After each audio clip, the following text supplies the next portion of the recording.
அன்பான கர்த்தருடைய பிள்ளைகளை ஆண்டவரும் உலக ரட்சகருமாகிய இயேசு கிறிஸ்துவின் நாமத்தினாலே இருதயத்தின் ஆழத்திலிருந்து உங்களுக்கு நல்வாழ்த்துக்கள். சங்கீதங்களின் புஸ்தகம் 22வது சங்கீதம் 1வது வசனத்தை வாசித்து இந்த நாளுக்காக நாம் ஜெபிப்போம். என் தேவனே, என் தேவனே, ஏன் என்னை கைவிட்டீர்? எனக்கு உதவி செய்யாமலும் நான் கதறி சொல்லும் வார்த்தைகளை கேளாமலும் ஏன் தூரமாயிருக்கிறீர்? தேவனுடைய பிள்ளைகளே, சங்கீதக்காரன் பாடின இந்த உன்னதமான சங்கீதம் ஆண்டவராகிய இயேசு கிறிஸ்துவை குறித்து தீர்க்க தரிசனமாய் பாடுகிறார்.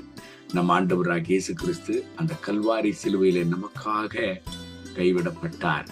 நம் ஆண்டவராகிய இயேசு கிறிஸ்து அந்த கல்வாரி சிலுவையில பாடுகளையும் உபத்திரவங்களையும் அனுபவித்து துடிதுடிக்கப்பட்டார்.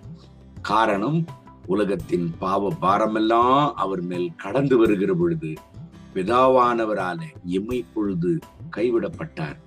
ஆனாலும் உருக்கமான இரக்கங்களினாலே அவர் சேர்த்து கொள்ளப்பட்டவராக இன்றைக்கு ராஜாதி ராஜாவாக கர்த்தாதி கர்த்தாவாக சிங்காசனத்திலே அவர் அமர்ந்திருக்கிறார்.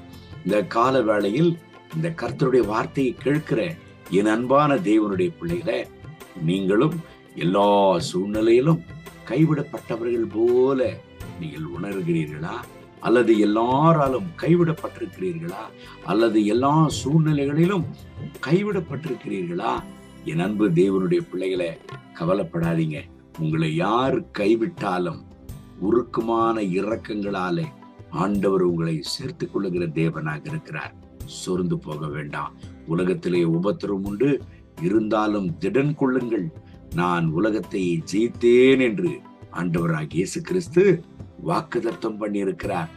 ஏசாயா தீர்க்க தரிசன புஸ்தகம் 43ஆம் அதிகாரம் 18-19 சொல்லுகிறது, வனாந்தரத்திலே வழிகளையும் வாந்தரத்திலே ஆறுகளையும் உண்டாக்குகிற தேவனாம் அவர். எல்லா வழிகளும் உங்களுக்கு மூடப்பட்டிருக்கிறதா? எல்லாரும் உங்களை கைவிட்டிருக்கிறார்களா? நீங்கள் எல்லாராலும் கைவிடப்பட்டிருக்கிறீர்களா? சோர்ந்து போகாதீங்க. உங்களை யாரு கைவிட்டாலும் கைவிடாத நேசர் ஒருவர் இருக்கிறார். அவர்தான் ஆண்டவராகிய இயேசு கிறிஸ்து. சங்கீதக்காரன் 27வது சங்கீதம் 10வது வசனத்தில் சொல்லுகிறார், என் தாயும் தகப்பனும் என்னை கைவிட்டாலும் கர்த்தர் என்னை சேர்த்துக் கொள்வார் என்று. ஆம், என் அன்பு தேவனுடைய பிள்ளைகளே, உங்களை ஆதரிக்கிறவர், உங்களை நேசிக்கிறவர், உங்களுக்கு உதவி செய்கிற தேவன் உங்களுக்கு இருக்கிறார் என்பதை மறந்து விடாதீங்க. ஒருவேளை ஒரு கேள்வி உங்களுக்கு எழும்பலாம். ஆண்டவருடைய திருச்சமூகத்தில் நான் ஜெபிக்கிறேன், ஆண்டவரை ஆராதிக்கிறேன், கர்த்தருக்காக உண்மையும் உத்தமமாக நான் வாழ்கிறேன், ஆனாலும் ஏன் இந்த நிலைமை, ஏன் இந்த சூழ்நிலை எனக்கு என்று நீங்கள் கேள்வியோடு இருக்கலாம். நல்ல ஒரு விஷயத்தை புரிந்து கொள்ளுங்க.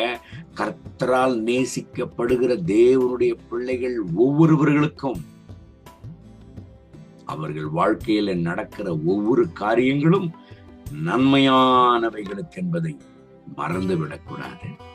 ரோமர் 8ஆம் அதிகாரம் 28வது வசனம் சொல்லுகிறது, கர்த்தருடைய பிள்ளைகளுடைய வாழ்க்கையில, அழைக்கப்பட்ட தேவனுடைய பிள்ளைகளுடைய வாழ்க்கையில நடக்கிறதெல்லாம் நன்மைக்கு.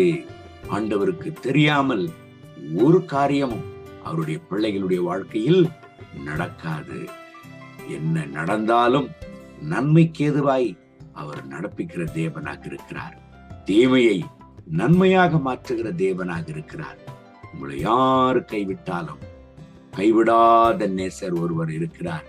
அவர்தான் ஆண்டவராகிய இயேசு கிறிஸ்து. திடன் கொள்ளுங்கள். உங்கள் ஆவிக்குரிய வாழ்க்கையை தொடருங்கள். உங்கள் ஜெப வாழ்க்கையை தொடருங்கள். கர்த்தருடைய திருச்சமூகத்தில் தைரியமாயிருங்கள். அவரையே நோக்கி பாருங்கள். அவர் உங்களை கைவிடவே மாட்டார். சங்கீதம் 34:5 சொல்லுகிறது, அவரை நோக்கி பார்க்கிற ஒருவரையும் அவர் பிரகாசிப்பிக்கிற தேவனாக இருக்கிறார். அந்த கர்த்தருடைய பிள்ளைகள் வெட்கப்பட்டு போவதில்லை என்று வேதம் சொல்லுகிறது. இந்த கர்த்தருடைய வார்த்தையின்படி உங்களை ஆண்டவர் ஆசீர்வதித்து இந்த நாள் முழுவதும் நடத்துவராக. கண்களை மூடி ஜெபிப்போமா? அன்பின் ஆண்டவரே, இந்த கால வேளையில் இந்த கர்த்தருடைய வார்த்தைகளை கேட்டு புலம்பலோடு கதறிக்கொண்டு வாழ்க்கையில எல்லாராலும் நான் கைவிடப்பட்டிருக்கிறேன், எல்லாரும் என்னை கைவிட்டிருக்கிறார்கள், ஐயோ, நான் சோர்ந்து போன நிலைமையில் இருக்கிறேனே, எனக்கென்று யாருமே இல்லை என்று கதறி புலம்பி அழுது ஜெபித்துக் கொண்டிருக்கிற ஒவ்வொரு கர்த்தருடைய பிள்ளைகளுக்காக ஜெபிக்கிறேன். இவர்களை கண்ணோக்கி பாரு. ஆமாண்டவரே, இவர்களை யார் கைவிட்டால் கைவிடாத நேசர் நீர் இருக்கு. ஆண்டவருடைய மனதுருக்கம் இவங்க வாழ்க்கையில வெளிப்படட்டும். இவங்க கண்ணீரை துடையும். இவங்க சூழ்நிலையெல்லாம் நன்மைக்கு ஏதுவாய் மாற்றி தாரும். கர்த்தருடைய மனதுருக்கம், உடைய பிரசன்னம் அளவில்லாமல் இவர்கள் மேல் இறங்கி வருவதாக உடைய ரத்த கோட்டுக்குள்ள மூடி மறைத்துக் கொள்ளுங்க. இவர்களை பரிசுத்தப்படுத்தி பலப்படுத்தி இரக்கத்தால மூடி சூட்டுங்க. சொர்ந்து போகாதபடிக்கு என் தேவனே, ஏசாயா 43:18-19 படி வழிகளை இவர்களுக்கு திறப்பீராக. கர்த்தருடைய மனதுருக்கம் வெளிப்படணும். இப்பொழுதே ஒரு அற்புதத்தை இவர்களுக்கு செய்தரலும். எல்லா ஜனங்களுக்கு முன்பதாக ஒரு சாட்சியாக நிறுத்தரலும். அப்படி செய்கிறதற்காக ஸ்தோத்திரம். மகிமை கனம் துதி உமக்கே. இயேசுவின் நாமத்தில் கேட்கிறோம் எங்கள் ஜெபங்களும் நல்ல பிதாவே. ஆமென். ஆமென். May God bless you. Have a good day.